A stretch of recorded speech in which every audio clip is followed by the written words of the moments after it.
جب پہلی دفعہ مدینہ شریف کا بلاوا آیا، واقعہ بڑا عجیب ہے۔ ہوا یوں کہ میرے کچھ دوست تھے، وہ پاسپورٹ بنوانے کے لیے جا رہے تھے، تو مجھے کہنے لگے کہ ہم پاسپورٹ بنوانے جا رہے ہیں، تم بھی چلو۔ میں نے کہا چلو جی، میں بھی چلتا ہوں۔ پاسپورٹ پہلے وہ مینول بنتے تھے، بس تصویر لگائی، ٹھپا شپا لگا کے ہوتے دیتے تھے، بڑا ایزی تھا۔ یہ 94 کی بات ہے، اس وقت میں جاب کرتا تھا۔ تو کچھ دنوں کے بعد پاسپورٹ بن کے آیا، تو میرے دوست کو میں نے کہا کہ یار تم جاؤ گے تو میرا بھی اٹھا لینا۔ کچھ عرصے بعد اس کی کال آئی، کہنے لگا کہ تمہارا ویزا لگ گیا ہے، مبارک ہو، مدینہ شریف کا، تو تیاری کرو۔ پہلے ہم بغداد شریف جائیں گے اور پھر وہاں سے ہم مدینہ شریف جائیں گے۔ رمضان کا مہینہ ہے، پورا مہینہ وہیں گزاریں گے، اور 30,000 روپے کا خرچہ ہے۔ کتنا؟ انتظام کرو۔ اب میرے پاس 1 روپیہ بھی نہیں، اس مد میں کوئی میں نے جمع کیا ہوا۔ میں جب آفس پہنچا، بیٹھا ہوا ہوں، شاہ صاحب کبھی رو رہا ہوں، کبھی ہنس رہا ہوں۔ اب وہ جو میرے کلیگ تھے وہ آئے، کوئی دیکھ کے جا رہا ہے، کوئی یہاں سے دیکھے، کبھی یہ رو رہا ہے بیٹھ کے، کبھی ہنس رہا ہے خود ہی۔ تھوڑی دیر کے بعد میں نے دیکھا وہ سارے جمع ہو کر آ گئے، کہنے لگے خیریت تو ہے آج میاں، کبھی رو رہے ہو کبھی ہنس رہے ہو۔ میں نے کہا مسئلہ یہ ہے کہ ایک خوشی کی خبر ہے اور ایک ذرا سی افسردہ کرنے والی خبر ہے۔ کہنے لگے پہلے خوشی والی خبر بتاؤ۔ میں نے کہا خوشی کی خبر یہ ہے کہ مدینے کا بلاوا آ گیا ہے۔ کہنے لگے پھر پریشانی کس بات کی ہے؟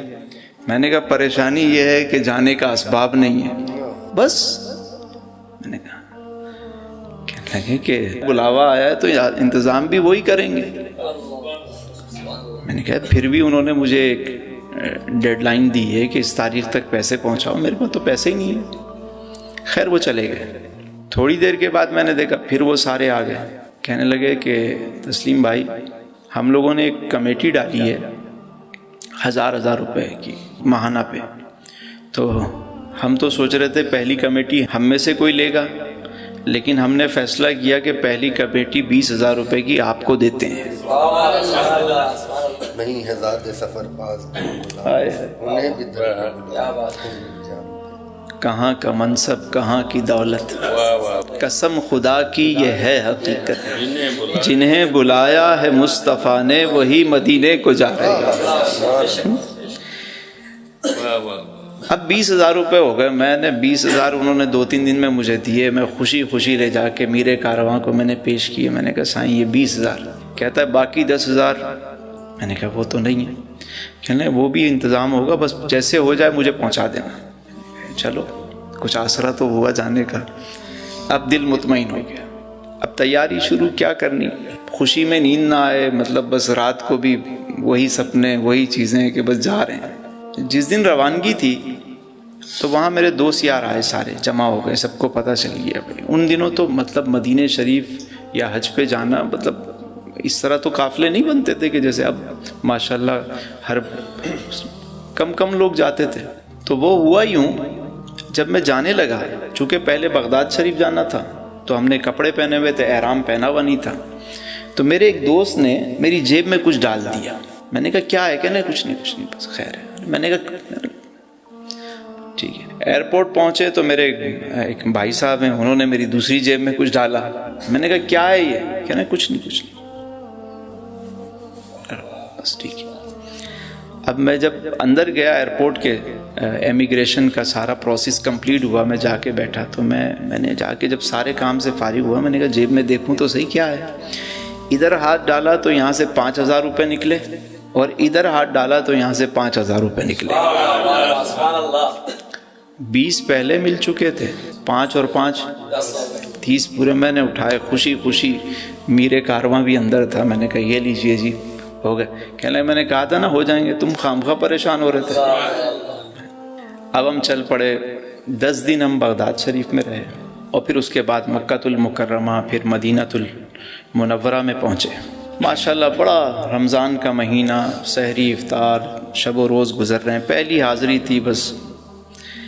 اب آخری 2 دن رہ گئے قافلے کو واپس آنے کے لیے۔ ہوٹل میں نا سب ایک ہی کمرے میں سوتے تھے، یعنی سارے گدے بچھا کے پہلے تو وہ ایسے ہوٹل نا بس وہ سب ایک کمرے میں تقریباً 10 افراد 15 افراد، بڑے بڑے کمرے، جیسے یہ سب نے گدے ڈالے بس لیٹ گئے، اس طرح قافلے وہاں جا کے ٹھہرا کرتے تھے۔ تو میں یہ دیکھتا تھا کہ کوئی وہاں سے تھیلا بھر کے لا رہا ہے شاپنگ کر کے، کوئی کھجوریں لے کر آ رہا ہے، کوئی تسبیحاں لے کر آ رہا ہے، کوئی کچھ لا رہا ہے، اور سب جو ہے وہ پیکنگ کر رہے ہوتے تھے، اور میں دیکھ رہا ہوتا تھا کہ بھئی مجھے بتا رہے ہو تسلیم بھائی آج ہم نے یہ خریداری کی، آج ہم نے یہ میں نے کہا ماشاءاللہ جی۔ میں سوچ رہا ہوں کہ یار میرے پاس تو پیسے نہیں ہیں کہ میں کوئی خریداری کروں، چلو کوئی بات نہیں، یہاں آ گئے یہ کم ہے کیا، لیکن کہیں نہ کہیں انسان کے ذہن میں ہوتا ہے کہ یار گھر والوں کے لیے کوئی کھجور پانی کوئی تسبیح لے کر ہی جائے، بندہ آیا ہے تو کوئی کھجور بھی مل جائیں، چیزیں بھی مل جائیں۔ تو میں فجر کے بعد مسجد نبوی میں بیٹھا ہوا ہوں، نماز پڑھ کے میں اپنے معاملات سے فارغ ہوا تو دعا مانگ رہا تھا، آنکھیں بند تھیں، دعا مانگ رہا ہوں۔ جیسے ہی میں نے آنکھیں کھولیں تو میں نے دیکھا میرے ایک دوست وہاں بیٹھے ہوئے میرے سامنے، اور مجھے ٹکٹکی باندھ کے وہ دیکھ رہے ہیں کہ یہ کب دعا ختم کرے تو میں اس سے سلام دعا کروں۔ میں دعا کروں، میں ارے ماشاء اللہ حاجی صاحب کیا حال ہیں، کہا ارے تسلیم بھائی آپ کب آئے؟ میں نے کہا بس کرم ہو گیا جی، میں بھی آ گیا یہاں پہ۔ اچھا، بات چیت ہوئی، اس کے بعد جب وہ جانے لگے تو انہوں نے میری جیب میں کچھ ڈالا، میں نے کہا سائیں کیا ہے؟ کہنا نہیں کچھ بس آپ، ارے نہیں رکھ لو۔ خیر وہ چلے گئے۔ میں جب فارغ ہوا باہر نکلا مسجد سے، حرم سے باہر آیا تو میں نے جیب میں ہاتھ ڈالا تو اس میں 200 ریال تھے۔ کتنے؟ 200۔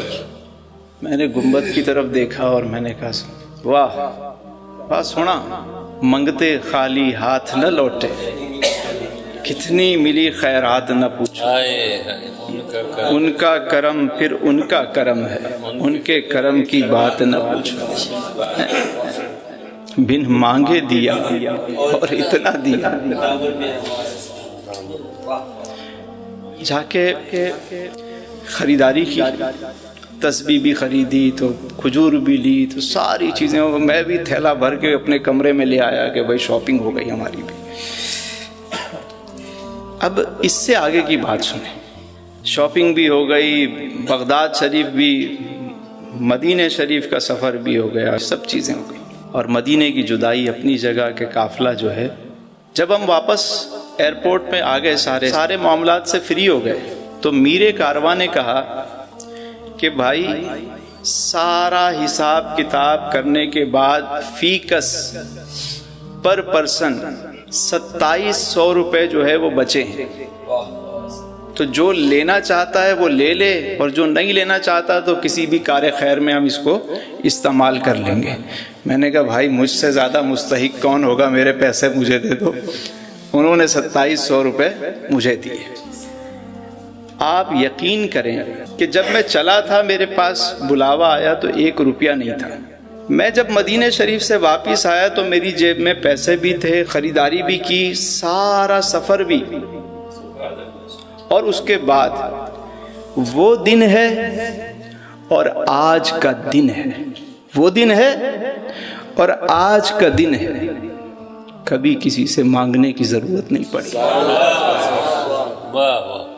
بن مانگے ملا اور اتنا ملا کہ دامن میں ہمارے سمایا نہیں۔ بس حضور سے سچی محبت رکھیں، وہ اپنے غلاموں کو کبھی تنہا نہیں چھوڑتے۔